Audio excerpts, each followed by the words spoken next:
Saat ini kita langsung saja temui jurnalis VOA yang berada di Gedung Putih, Patsy Widakuswara, yang akan melaporkan langsung dari sana, dari Washington DC, Amerika Serikat. Patsy, selamat malam waktu setempat. Belum ada nih keputusan siapa yang akan memenangkan kursi presiden selanjutnya. Tapi bagaimana sejauh ini reaksi dari Joe Biden maupun dari Trump? Tampaknya keduanya juga sudah bersiap untuk melangkah ke jalur hukum kalau memang perolehan suaranya ketat. Ya, dan sudah memproyeksikan diri bahwa akan menjadi pemenangnya. Beberapa jam yang lalu, Joe Biden tampil di sebuah lokasi di Wilmington, Delaware. Ini adalah kampung halamannya. Dan menyatakan, saya tidak menyatakan diri sebagai menang, tapi saya menyatakan bahwa jika semua surat suara sudah dihitung, saya yakin saya yang akan menjadi pemenangnya. Nah, tidak lama setelah pernyataan Joe Biden tersebut, kami langsung melihat cuitan Presiden Trump yang menyatakan bahwa saya mengklaim negara bagian Pennsylvania, Georgia, North Carolina, dan juga Michigan. Dan kalau misalnya itu benar dia klaim sebagai menang, maka dia akan melewati angka keramat 270 suara elektoral. Nah, tapi kan nggak bisa begitu saja ya. Tidak bisa satu kandidat mengatakan bahwa saya mengklaim kemenangan dan kemudian itulah yang terjadi. Karena sekarang ini masih terus ditabulasi surat suaranya. Dan baru akan ketahuan apabila semuanya sudah selesai, dan kelihatan sekali negara-negara bagian yang saat ini menjadi tanda tanya, masih ada sekitar 6 negara bagian itu sangat hati-hati untuk menghitung semua suara supaya jangan sampai ada tuntutan hukum yang meragukan hasil perhitungan suara tersebut. Nah, bagaimana juga dengan permintaan Trump untuk menghentikan penghitungan suara? Sebenarnya secara hukum ini seperti apa di Amerika, dan apakah klaim Trump ini juga bisa berujung pada pengakuan Trump bahwa pemilihan suara atau penghitungan suaranya tidak sah? Nah, ini menarik sekali ya. Jadi kubu Presiden Trump, ini kubu campaign lah, yang mengatakan bahwa perhitungan suara di Michigan dan juga Pennsylvania harus dihentikan. Alasannya adalah karena ia merasa bahwa Partai Republik itu tidak memiliki akses yang cukup untuk memonitor jalannya proses perhitungan suara, padahal sebetulnya yang diberikan aksesnya sama Partai Demokrat dan Partai Republik. Presiden Trump juga menggugat, mau membawa sampai ke Mahkamah Agung penghitungan suara di Pennsylvania yang membolehkan surat suara tetap dihitung meskipun tiba melewati tanggal 3 November pada hari Pilpres. Karena memang keputusannya adalah surat suara masih akan terus boleh dihitung sepanjang stempel posnya itu pada tanggal 3 November. Dan kubu Presiden Trump juga meminta recount di negara bagian Wisconsin karena memang selisihnya tipis sekali antara Trump dan Biden. Dan apakah kita memang harus menunggu? Kita tahu bahwa setidaknya Joe Biden dan Kamala ini meminta agar seluruh suara dihitung, berbeda dengan apa yang diminta oleh Presiden Trump tadi.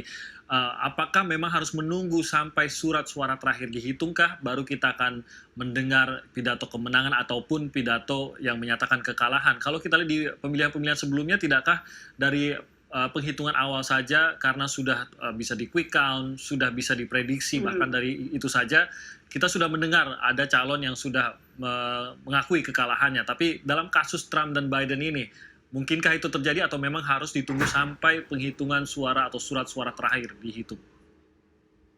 Intinya Presiden Amerika Serikat itu diberikan apabila ada salah satu kandidat sudah mencapai angka keramat itu kan 270 dari 538 suara elektoral. Kalau kita lihat sekarang ini Joe Biden, kalau menurut kalkulasi VOA ya, Joe Biden meraih 253, Presiden Trump meraih 213. Ada beberapa outlet lain, CNN, Fox dan sebagainya memberikan lebih banyak, tapi memang VOA jauh lebih hati-hati dan lebih konservatif. Nah, kalau dilihat dari di situ, sebetulnya masih ada kemungkinan Presiden Trump untuk menang, tapi secara matematika rute Presiden Trump untuk menang itu jauh lebih tipis kemungkinannya dibandingkan Joe Biden yang sudah meraih 253 suara elektoral. Jadi hanya beberapa negara bagian saja yang diperlukan untuk bisa mencapai 270 atau melampaui 270. Namun kali ini 2020 ini kan sangat irreguler ya, satu pandemi, jadi perhitungan suara jauh lebih lamban karena banyak surat suara itu lewat pos, prosesnya lebih sulit dan sebagainya. Dan kemudian jangan lupa akan ada banyak sekali tuntutan hukum untuk recount, tuntutan hukum untuk membatalkan perhitungan suara di salah satu county misalnya. Jadi bisa jadi berlarut-larut dan kita nggak tahu ini sampai kapan, meskipun dalam Undang-Undang Amerika Serikat ada yang namanya the Safe Harbor Deadline, ini tanggal 8 Desember, di mana di situ semua gugatan hukum harus sudah dinyatakan selesai. So it could be a few days, it could be a few weeks, masih belum jelas juga. Jadi kita pantau terus, Tim. Oke, nah terkait dengan kondisi sosial masyarakat sendiri, melihat hasil dari penghitungan suara, kita tahu bahwa banyak sekali setidaknya dari pemilik usaha juga sudah berhati-hati dengan melindungi toko-toko mereka dengan kayu-kayu dan lain-lain. Tapi sejauh ini seperti apa untuk seluruh Amerika lah, karena apa yang dilakukan oleh para pemilik usaha ini tidak hanya terpusat di Washington DC saja, tapi terlihat juga di negara bagian lainnya. Sejauh ini bagaimana? Sejauh ini sih memang belum ada ya bentrok massal yang dikhawatirkan bisa terjadi, dan memang diperkirakan belum sekarang ini, karena ini kan sekarang kedua kubu lagi hati-hati nih. Kedua kubu sedang berusaha menjajaki kira-kira strategi hukum apa saja yang akan dilakukan. Belum ada pengerahan massa. Meskipun selama masa kampanye kemarin kita tahu bahwa Presiden Trump sudah mensinyalir beberapa kali kepada pendukungnya bahwa untuk tidak menerima hasil pilpres kecuali jika ia yang dinyatakan menang, karena ia mengatakan pemilu ini penuh kecurangan. Meskipun sampai sekarang belum ada bukti bahwa pemilu ini rawan kecurangan seperti yang dinyatakan Presiden Trump. Jadi sekarang ini memang masih dalam pola wait and see, ketegangan tinggi, kehati-hatian tinggi, dan kita lihat bagaimana selanjutnya selama beberapa hari dan minggu ke depan.